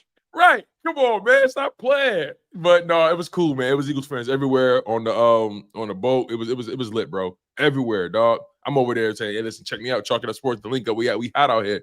So yeah, man, that was cool, man. But let's get to the super chats. Can't wait, man. It's gonna be funny because some of these are hilarious. And by the way, again, y'all, once again, Jaws is a pause-worthy name. Now, why you have to bring that back up? I'm trying to come down off that. That shit is hilarious. Damn, they trying to fry me. I said Jaws played in the Fog Bowl. They said we need to start a trivia segment with LB. That's crazy. Don't do that. All right, let's see what we got here. My mind just started healing that I can remember stuff. War with the 999. He says he was a passing game coordinator. Now passing concepts have been pedestrian for 2 years. Jalen makes it work, but the concept still lack creativity. Not saying I don't like the hire, but my faith is in Jalen. Okay, that's a good way to put it.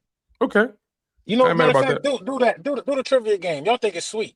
Do a trivia game. Trivia is not sweet. Should I pull it up right now? Trivia is harder than people think because people think they know what they know until they realize they don't. Do the trivia game. Atlas Williams with the super chat. Thank you, Atlas, with the $4.99. Says here, I had more faith in this defense than any other defense we ever had in the last 25 years. That's a fact. That's a fact. I will say that. I was going into every game saying, listen, I was telling everybody if we win the Super Bowl, it's going to be because of the defense more than anything. Mm-hmm. I mean, that's what it was. You feel me? Symone really trying to pull it up. She's trying to find some trivia. They said we need to do a trivia session, J Love versus LB. First of all, this sounds like a good segment. J Love don't know nothing past McNabb. He don't know nothing past that. No, he a Carson Wentz lover. Yeah. Lover. What kind of question is Go this? ahead, pull your trivia up. Pull your trivia up. Carlos Rosado with the super chat real quick. Thank you for the super chat, Carlos. He says, let's be real. Jalen is forcing the media on how they assess the quarterback position because one, having different OCs, two, the mentality, and three, don't play for stats. That's a good point, right? And also, a lot of people before Jalen Hurts won it, they were saying there's not going to be a quarterback who's dual threat that's going to win it. Jalen Hurts is the first dual threat quarterback, the first black dual threat quarterback to win the Super Bowl. Am I tripping when I say that? No, you ain't tripping. He the first one with consecutive. He first one with multiple 600-yard rushing seasons. His style of play is the style of play they were saying you can't win a Super Bowl with. But meanwhile, you had Steve Young doing it in the 90s, winning with the 49ers, running like crazy. He wasn't doing this to that clip. Steve Young was more of a play extender. Jalen Hurts, they designed runs for Jalen Hurts all throughout the playoffs. I dig that. Rushing yards in the bowl. I dig that, but I think the point I'm trying to make is though is like Steve Young was doing all that running around. They didn't crucify him like that. The brother that's running around throwing the ball. You know, now they're saying you can't win with it. When we saw it though, technically. But Jalen is the first black dual threat quarterback to win it. Let's just call it what it is. Thank you, Carlos. Appreciate you. Shout out to you, Gabby. She said her Super Bowl MVP cap got shipped. Yeah, it's coming. You know what I'm saying? Matter of fact, hold on, wait. Speaking of shipments, LB. Matter of fact, no, Symone, you get your Hurt season care package yet? Bro, let me explain. See how he threw it off on me. Let me explain. You just seen Gabby. Shout out to Gabby in the chat. She said she got her email. Said we ain't asking about Gabby. We asked about Tone and Moan. Okay, Tone and Moan. He tried to throw it off. You seen Gabby said. Each hat is handcrafted. I like the way he put this on. It's handcrafted. Been getting crafted this ain't for 2 years now. This ain't no McDonald's. I had no McDonald's assembly line. Once the order come in, the materials we put together, box it up, and it go out. So mine's been getting crafted for 2 years now. No, but we just got the Super Bowl MVP. What you talking about? You talking about the OG? You talking about the OG retro? Listen, I'm making up for lost time, Symone. I'll be busy. Somebody said it in the chat earlier. Somebody in the chat said earlier, Symone, did you get your hat? So I'm glad Tone brought that up. Look what you started, Gabby. Melly J talking about LB and keeping it P. Man, get to the next super chat, man. Y'all see I still got this hat on. Y'all see I've been in this hat every day on these videos. No one with no hat. Y'all see I've been in this hat every day. You know what I mean? That's what winners do. I can't wait till it comes. And you better wear it as soon as it comes. You say that every stream. War, thank you for the super chat, bro. Jim had multiple rings if he had our offense. Now, let's be real. McNabb and that offense was mid in big games. Facts. That's a fact. I will say that because it was times I'm like the defense is holding a team under 24, under 23. Like, you know what I'm saying? I feel like in the McNabb era, the offense always underperformed in the big games, not the defense. Y'all understand? CO might be like the third greatest receiver of all time. You know what I'm saying? Like McNabb should have been able to win that game. Yeah, definitely. J Love. Oh yeah, no wait. This is did we read this one yet? No, we did. Okay, he said thank you for the $20 super chat, J Love. My greatest nemesis. He says, I love y'all, but y'all weird for this. We the only fan base that compare and shit on our past greats. First off, McNabb didn't have near the help Hurts has. McNabb brought winning to this franchise. We were trash prior. I can make an argument Andy Reid brought winning. I can make an argument Andy Reid brought winning. Where? What did we win with McNabb? I think you confused on winning. I think you're confused on winning. What parade did we have during the McNabb era? I just think you're confused on winning, bro. I'm not crapping on the greats. I'm just acknowledging that they didn't win. They didn't win. The jokes is hitting too hard. They hitting like the jokes hitting like crack in the 80s, man. That's all it is. Why is it a joke? What did he win? It's funny. That begs the question, right? Because my definition of winning is winning the big games, not just having a good record to get into the playoffs. He sound like I'm a Cowboys fan. I saw him put up there. The Eagles have 11 division titles. McNabb won 6. So. No, I agree with that. I mean, I do agree with that. That don't pay the bills in my house. Nothing. That's not hitting on nothing. Listen, let me just tell you what my dad would say. Like, listen, I watched my dad cringe and throw shit because of the things Donovan McNabb couldn't do. Like I don't think J Love understand. Like, I don't know if you live in Philly, J Love, but McNabb don't get the love you think he get. Just saying. It's a reason. It's a reason he live in Arizona. He left the tri-state. He don't come over here no more. You know what I mean? But listen, man, Howie wasn't making the decisions back there. Blame Joe Banner. Blame him for not investing in the receiver. Also, that was an era where teams didn't really spend that much money on receivers. They were spending on running backs. Who is Anthony Green? They messy, bro. He said, if I don't have my hat by the next pod, I think you should crash out. Oh, man. That's crazy. That's nonsense. He said, y'all know I ain't going to have that hat on the next pod, too. Shout out to Sweet Chin Music with the super chat. It got to be in transit. They just, like a bulk order just went out. Probably like 350 hats just went out. Mm-hmm. You know what I'm saying? It take time. Well, I'll be checking them in. Symone, you funny. I just read your private chat. No, you funny, Tom, because you ain't gonna weasel out of this. You the one who started it, then he gonna try to. Who said that? Huh? I just read it. What you talking about? Where'd I start? So that's Symone talk about Dipset hat. The Dipset hats. The Jewel's hat. You know what I'm saying? Oh man. Sweet Chin Music said every person and team that wants the shove ban just admitted that they are scared of our team and theirs is soft. Basically, that's all they admitted. Rent free. Shout out to Sweet Chin Music. Google Joel Santana's hat.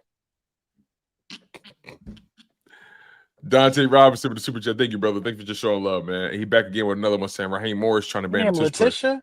LB, I love you, but you are very biased. Damn. The Falcons got way bigger issues than the Tush push. Why? Right. Y'all got bigger issues. Right. They paid Kirk Cousins damn near $100 million just to sit on his ass. Kirk Cousins got the best agent in the world. I don't know how he be doing this. Right. It's his numbers. It's his numbers, bro. Kirk Cousins made the most to any quarterback all time or whatever. He was franchise tagged 3 times. I think the most guaranteed money. I think he's accumulated the most guaranteed money.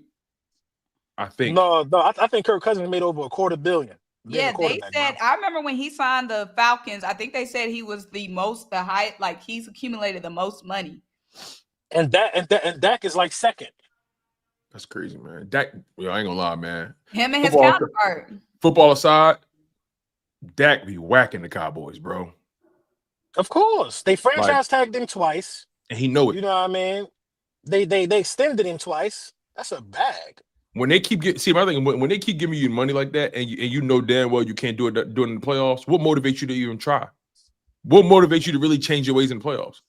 Because you know he's gonna give you the regular season numbers, but if they keep paying me like that and I ain't winning playoff games, why would I be motivated to win one? You heard what he said? He said, "I think we close to the Eagles." He already skipped the part about doing the work. He just said, "I think we there. I already think we there." You just lost your Hall of Fame right guard. You don't have a running game. To retirement, bro. Like no running game. You're trash. You got a new head coach. Come on, man. He won 7 games. Kevin D. Jameson with the $10 super chat. He said, banning the tush push is like other running backs trying to ban Saquon Barkley. Let's go. EAGLES Eagles. I feel you on that, bro. EAGLES Eagles. I can't wait for this trivia. Ever since the mayor, I be scared to mess up that. Me too, yo. In my head now. They got merch out there saying ELGL. What she do? ELGLES. No, EL. She had 2 S's. The L was early and she had 2 S's. ELGSES Eagles. I think so. Eggles, she crazy for that. Man, that's how other people be doing it. IGGLES, Eagles. That's Symone believe in that. But the Eagles is like that's like a nickname type shit, right? No, that's nothing. That's from oh my goodness. Try to start something else. No, we're gonna talk about it later. Was not a phrase. I didn't say I use the phrase, but I acknowledge that it is an actual phrase used. You saw the video, right? So mm-hmm. The video who? Me and Symone, we was at the link. Me and Symone did the name thing. You got to drink. We get the She talking about some Eagles. IGG. No, I ain't see that joint. I ain't see it. That counted. LB tried to say that don't count for I. So the video was from A to Z. We go back and forth naming something Eagles related that starts with that letter. When I got to I said Eagles. LB tried to say that don't count. They do count. They do count. No, she drunk. She had to take the drink. She drank. She drank, dog. She was drunk. She drank. The overall consensus in its comments was Eagles. No, the overall consensus was Eagles counted. Symone the GOAT. That's all I know, man. Shout out to Trill Vlogs. Appreciate you, Trill Vlogs. Marley Trey 9. Maybe I'm doing too much, but I don't like how AJ talks about Jalen lately. In the millions of dollars per game interview, seeing passive aggressive. Come on, bro. That's his man. I talk shit about my brother all the time. Like that's his man. I watched the whole interview. Why you bring this up though, Molly Trey? I watched the whole interview, right? The whole thing, bro. That's his man, bro. Like you think he's saying something that he ain't? They joke about him all the time. He said, "Yo, we joke with him all the time. He's so serious. That's who he is. That's been his man since college. He knows him so well. Like I don't think he's that deep, bro. I think AJ just says things a certain way, and people just keep blowing out of proportion. I don't think it's that deep either, bro. I'm gonna be honest with you. I think people, and I ain't talking about you, Marley, but I think some people just don't like AJ Brown. Period. I think Philly got a. I think Philly got a bad. That's what I think it's the other way around. So I think some people just don't like Jalen. And everything he say, they weaponize it. When AJ was reading the book, he's unhappy. He wants to get traded. Get him the ball. Get all of that stuff. I think it's more so some people don't like Jalen. I think it's they don't like AJ. I think it's both, but I think people, bro. I've seen Eagles fans really really go look at AJ Love. Look at J Love. Facts. Brown definitely don't mess with Hurts. See. Like it's like clockwork. What are we talking about, bro? Like no, J Love was just gonna say anything controversial. No, I think it's AJ Brown is a receiver, and receivers are always gonna be the one subject to be painted as a diva, right? And I think that's what it is. Like anything AJ Brown does, they're gonna put it under a microscope because he is a star receiver who didn't necessarily get star receiver targets in some people's opinion. So they're going to try to find and pick anything under a microscope. I think that's all it is. The Eagles don't have the greatest history with superstar receivers, so it tracks. The Eagles fan base, the Eagles like they don't have the greatest track record with superstar receivers. AJ Brown is that, and AJ Brown even spoke about it on the podcast. He's like, he said, listen, any receiver that's telling you they don't want the ball is lying to you. And if he is saying that, you got the wrong guy and you don't want him. And he right. I don't want a receiver that's okay not touching the rock. Right. I'm sorry. He's a wide receiver. And when you know you can impact the game, AJ Brown said, listen, I know my nickname is, I say I'm always open, but like when I say that, I'm dead serious. I'm always open. I don't I know I can impact the game. I dedicate my life to my craft. I study my craft. I study every detail of my game. I'm committed to getting better each and every day. And I really love this game. So when I hear him break down his perspective on how he's seen and how he's perceived, I don't understand the AJ Brown. I don't understand it. I want AJ Brown to get 20 targets in one game. He might have 350 receiving yards, bro. If you get 20 targets, I just want them to just feed him until he is obese in one game, bro. I think he can handle it, bro. I think so too, for sure. I think so too. But you got Smitty as well, like, and so it's like, and AJ even said it. He said, "Listen, yo, I missed like 3.5, 4 games this year, and I still did what I did." You know what I mean? Like he understand the game plan, but like, let's be real. People don't talk about this is what I don't like, bro. This is what I don't like, bro. Okay. And even me and AJ had a little back and forth. Me and AJ, I don't think it's a love-hate. I rock with AJ. AJ was the first one to wear the Hurts season. You know what I mean? But then me and AJ had a little, you know what I mean? He said something on Twitter. I said something on Twitter. I think AJ, this is me being honest, bro. I think AJ sometimes walks the fine line of doing too much. I wholeheartedly believe that. Reading the book in the middle of the Super Bowl, that blew me, bro. That was hilarious, though. No, bro. Having an attitude or letting your emotions get the best of you in that moment when we didn't have it in the bag yet, I ain't like that. And then the next play, Jalen threw him a touchdown pass. So you did all that for nothing. Yeah. I think the thing with AJ is AJ, he puts himself out there more than anybody else on this team. He puts himself out there. Like, whether it's right or wrong, right? Reading a book is going to garner attention. Mm-hmm. Whether it's right or wrong, calling out the passing game or calling out Jalen Hurts is going to garner attention. He's the only person on this team that puts himself out there in different situations, who continuously puts himself out there for people to make opinions on. You know what I'm saying? So when you continuously put yourself out there, then people are going to put a target on your back, and they're going to put you under a microscope, and all of your moves under a microscope. Because it's like, at what point do you say this is too much negative attention, and I'm causing something? So let me just tone it down. You know what I think? I won't get any attention. You know what I'm saying? Like, there's nothing wrong with reading the book, but you know, if you're reading the book, then extra eyes are going to be on you, and you're going to be under a microscope. If they ask you about the pass, if they ask you what needs to be fixed, you know, if you say the passing game, you're going to be put under a microscope. When everybody's celebrating and you're not celebrating with the rest of the offense after a touchdown for Grant Colacatera, people are going to be looking at you. Mm-hmm. When you come off the field after an interception and you off by yourself, or you look like you got an attitude, people going to be looking at you. So that's just what it is. I could be going to war with my girl. You will never know it while the camera is on. You'll never know that. You know what I mean? Sometimes you just got to have that conversation when nobody's around. Right. You know what I mean? That's man time. You can't let your emotions get the best of you at work. Not at work. I think I see what y'all saying, right? I definitely see what y'all saying, and y'all made a lot of great points. I also think it's the gift and the curse of greatness, right? Because when you know you that good, you know you that dominant, you know you can make the impact you can make on a football game, you know nobody fucking with you. It's kind of hard to be docile all the time. I mean, I'm gonna be honest with you, like, we can't have it both ways, man. Like, either we want an alpha or we don't. We want somebody that want that shit or they don't. Like, and also there's a difference. Real quick though, and there is more than ways. There's also more than one way to be an alpha, right? Jalen Hurts alpha, humble beast, quiet, right?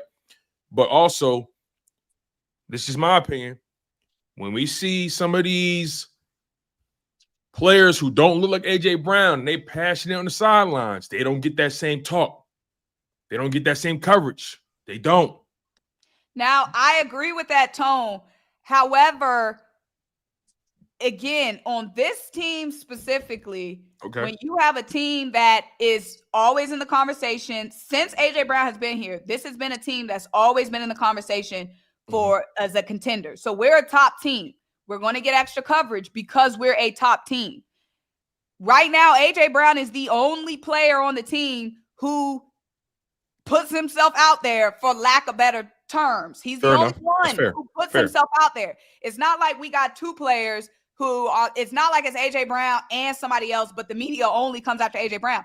AJ Brown is the only one who puts himself out there in a position to be, for the media to form opinions on. Yeah, to be criticized, right. To be criticized. He's the only one. So I can't say it's unfair to him because he's the only one. Okay. You know what I mean? Let me push back one last second about that. Let me push it back. It's as far as what AJ Brown has done, right? Is his behavior foreign to the number one wide receiver position? Is he doing? It's not foreign. Go ahead, Tom. So basically what I'm trying to say is, right, when the number one receiver position is probably the one position on the football field that probably requires the most management or maintenance in terms of personality, ego, emotion, right? That position requires so much attention. Mm-hmm. So again, I understand exactly where you're coming from. Trust me, I see it. I see where you're coming from. Everybody on this team, low key. AJ Brown, he do his thing, and all of a sudden, it comes out. He's the one person for sure. But because of that point, the way the team is constructed, the way Jalen Hurts operates, the way Smitty operates, right, the way Saquon operates, I can deal with what AJ Brown does because there's a balance here, right? I can deal with it. Every family got that one. Every family got that one person. That, you know what I mean? Yeah, you got. We won the championship. Like, I don't care what he does. As long as I'm winning, I don't care what he does. You know what I'm saying? But my thing is that he's human. So at some point he has to be getting tired of being looked at a certain way when it's really all in his control. That's my point. It's all in his control. If you don't like what come with the way that you acting and you don't like having to explain, I've heard so many times this season they say it's getting blown out of proportion. Now, hold on, stop right there, LB. Now, let me say that because on the podcast he said real quick, and Symone, let you cook. On the podcast with Gilly and them, he said that when it comes to the criticism and the stuff that comes out between him, Jalen, or whatever it may be, he said half of it be true, half of it kind of be blown out of proportion. So he acknowledges that, hey, the media is doing their job. He acknowledged that, hey, some of that shit is very true. He also says, but some of it is not exactly what they saying it is. Bro, So, he had to call up. He had to call up to the radio station. You know what I mean, to speak his piece. That's my thing, man. It's different ways to handle stuff, bro. You could take that out on the opponents. So you could literally just take that out on the opponents. I think he do though. I think he do though. My thing he do. He definitely do. We're winning. As long as we winning, I don't care what nobody does. Right. Like, we won. So whatever. If there was drama, if there wasn't drama, it was obviously put to the side, and the main thing was kept the main thing, which was winning the game, right? So imagine this. However, when you're saying like at some point you got to get tired of it, I think that AJ Brown likes the attention. I think he likes it's starting to seem that way. I think he likes the attention that he gets from doing certain stuff, because at some point you doing stuff for a reaction. Now, I'm not judging him for liking it. I'm gonna tell y'all why it really bothered me. Because when he dropped them, which one? Just the whole season of AJ Brown and the media and just the book, everything. It really bothered me in the playoffs. It bothered me in the playoffs because we played the Packers. I believe it was the Packers. He missed a check from Jalen Hurts that would have had him wide open for a touchdown pass. Remember, he misread the play or something like that. He said in his thing. I think he spoke about that. He did speak about it. He said I missed the check, and then I was kind of mad at myself. I missed the check or whatever. But Jalen ain't go on the sideline and throw a fit. Nobody on the offense go on the sideline and start acting out of their body about it. He had a lot of drops in the Rams game in the snow. Nobody went on the sideline and got out of their body about it. And then we get to the Super Bowl. You know what I'm saying? We get to the Super Bowl. I don't know whatever he was mad about. I can't remember what he was mad about. I don't know if he felt as though he was open and he didn't get the ball. No. What happened was, to your point, I'm glad you brought that up. What happened was there was a miscommunication between him and Jalen, right? What happened was Jalen expected him to run a comeback route. And AJ, I think it was an option route, whatever it was. But Hurts expected him to come back. AJ kept going because he beat his man so bad. It would have been a touchdown too. He beat him so bad, he just said, I'm taking it. And Jalen thought he was going to come back. And that's where Sirianni and him was kind of going back and forth a little bit. And then Sirianni walked over to him, he's reading the book, and they started laughing about it. So that's what happened. That was a miscommunication on both of their parts. But go ahead. Right. But one guy can see it one way, other guy can see it one way. Let's say all that to say this. Jalen still kept his composure and went right back. He has to, though. He the quarterback. He got to. Bro, that's not an excuse. I can't eat that. I can't eat that. That's not an excuse. Everybody got to keep their composure. But Jalen ultimately has to keep his composure for sure because he is the quarterback. But AJ Brown hasn't been perfect on the football field this year, and he missed some games. And I didn't see the quarterback throw no fit or none of that. That's just my thing on it this year. I'm just blessed. We're just blessed to have Jalen Hurts. Like, all of this absolutely reinforces how blessed we are to have Jalen Hurts, who can stay locked in, put all this aside, keep the main thing, because him and AJ Brown are friends. Mm-hmm. And were oh shit! How many more super chats we got? Y'all, my bad. And they were friends.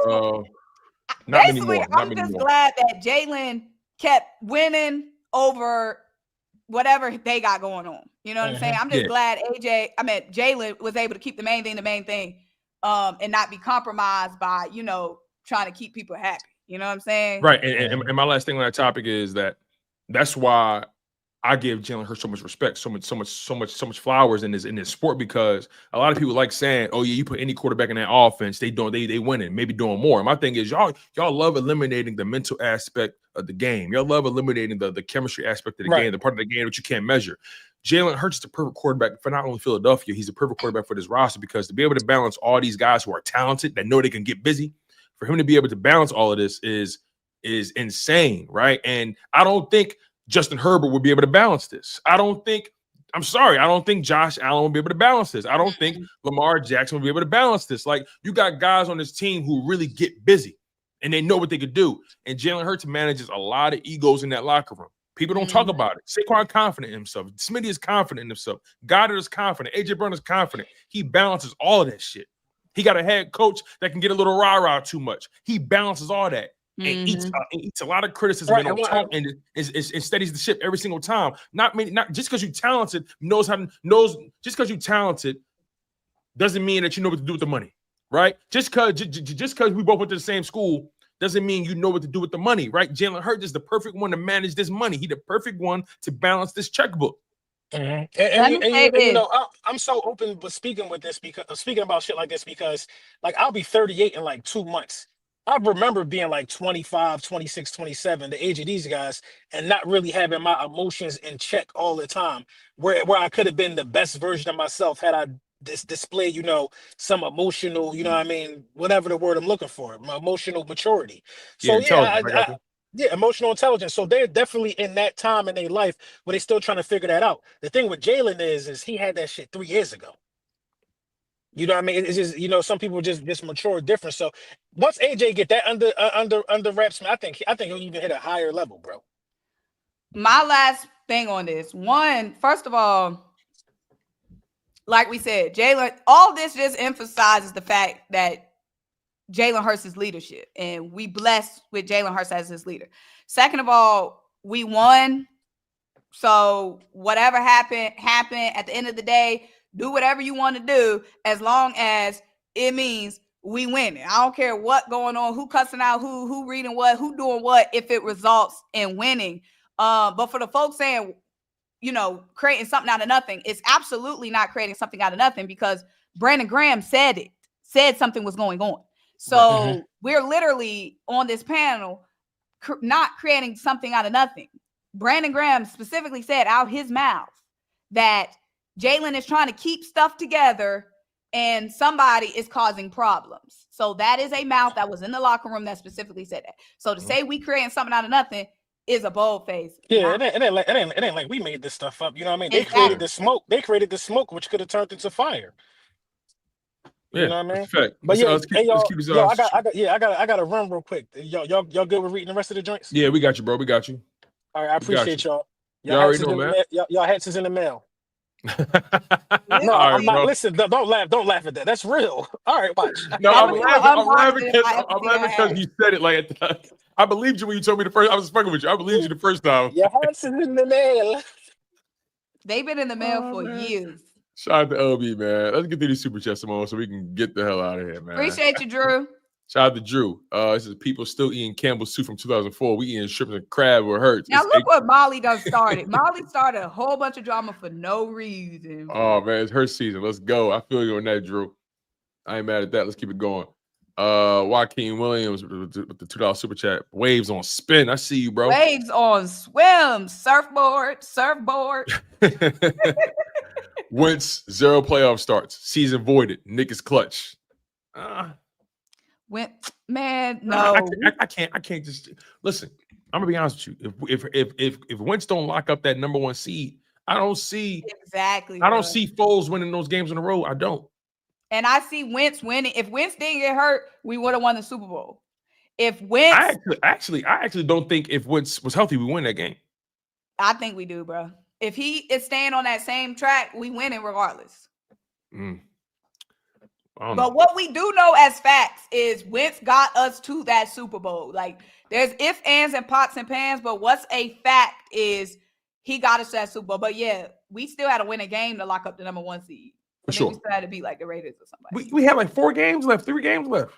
But we still had to win like another game. We didn't have, when he got hurt, the number 1 seed wasn't locked up. We still had to win a game. We had to beat the you said the Raiders, right? Raiders? I think so. Yeah, we beat the Raiders, beat the Giants. I think we lost to the Cowboys the final game, but it didn't matter at that point. Shout out to Joaquin. Derek C. Thank you for the super chat. He says, to my favorite content creators, Flag was Fly. Thank you, Derek. We appreciate you, big dog. Appreciate you, Derek. Symone Mob says, AJ and Jalen Hurts are brothers. LOL, they'll fight. Jalen Hurts is the godfather, too, of AJ kids. Also, Jalen Hurts throwing for 4,000 plus yards next season. I don't even care if he threw 4,000 plus yards, to be honest. But to your point, Symone Mob, that's my thing, right? People love acting like they above what these players go through. They people at the end of the day, right? They people with relationships. Like, and also Jalen Hurts and AJ Brown's relationship was they had a friendship and a brotherhood before they were teammates. But everybody knows once you get in business with people you love, when you start working with people you love, the relationship changes. And I think that's what BG was talking about, right? Not saying that it's beef, but they're learning. Listen, every season is an evolution. These brothers have gone through different ebbs and flows in their careers together. They've had to learn how to balance the highs and the lows with their careers with each other. They become reliant. They become reliant on each other in more ways than one now. Now it's not just about their friendship. Now it's about, hey, bro, this offense, how we gonna balance this thing? Okay, the target. It's so much that go into it. So I think when it comes off the field, bro, these guys is thick as thieves. But on the field, it's business at the end of the day. It's not easy to work with people you love when it comes to business. And when you love them too much, sometimes you start saying stuff you probably shouldn't say to them. But that's just how it go. I love my brother to death. It's plenty of shit he has said to me, and I might have to like, yo, bro, call me in a few days, man, because but let it breathe. Symone, I'm sure you got in arguments with your siblings. He's like, hey, listen, you probably said something you shouldn't have said, or vice versa. You say, you know what, we'll talk. I love you still, but get away from me. Get away from me. So it's par for the course. People love acting like they above this shit. It's weird. And my thing is, I hate that their relationship was affected. I mean, when you work with people, when you work with a friend, you have the risk of your relationship being tainted. Yes. And I hate the fact that, just as people that, those two's relationship was tainted. I think they cool, honestly. I think they're cool, but obviously it's not the same. Like, that's why I said tainted. Like, that's why I use the word tainted. And I don't like that word because it makes it seem like it's something they can't come back from. No, it could be tainted means it was affected. Okay. Fair when enough. I'm saying tainted, okay, well, affected. It was affected. You know what I mean? When you get in an argument, right now your relationship is affected. You know what I'm saying? Like, I hate the fact that it got affected, but that's a risk of working with your friend. And we got a ring. It's par for the course. Listen, all that taintedness and effectiveness got a ring from it. But she said, I hate that I can marry from beef. I ain't mad at you, Symone. Listen, sometimes, what they say, sometimes somebody gotta die. It's like, no. It's sacrifice. Shout out to Darrell. For sure. And listen, one thing that's never gonna be taken away from them, Symone, to your point, is they Super Bowl champions together. That's a brotherhood that never dies. That's something they can always look back and say, yo, we did something special, bro. We one of the greatest teams to ever do it. That's ain't gonna change. Right. Darrell with super chat. He said, I personally think AJ foes too much sometimes. I think look at Smitty. No drama with him. Oh, does okay, got you. I personally think AJ does too much sometimes. Look at Smitty. No drama with him, and he's arguably a number 1 receiver. They 2 different people, though. That's another thing, right? You can't. Okay. My mom always taught me this. My parents told me this. Don't expect something out of somebody else that you don't expect out of yourself. And basically, that means is like you can't put the same expectations on different people when they move different. Their personalities are different. It's just not the same, right? If you buy your coworkers Christmas gifts every year for the holidays and they don't get you one, don't get mad because they don't think they owe you something. Now it'd be a good gesture to return it, but that's something you like to do. You can't blame somebody for not doing what you like to do for you. That's in my opinion.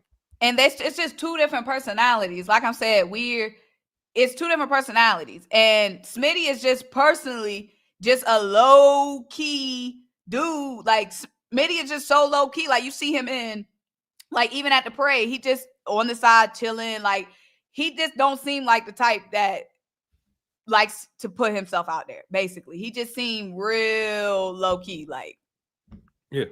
And yeah, AJ just has a bigger personality than Smitty does. So like it's just absolutely comparing apples to oranges.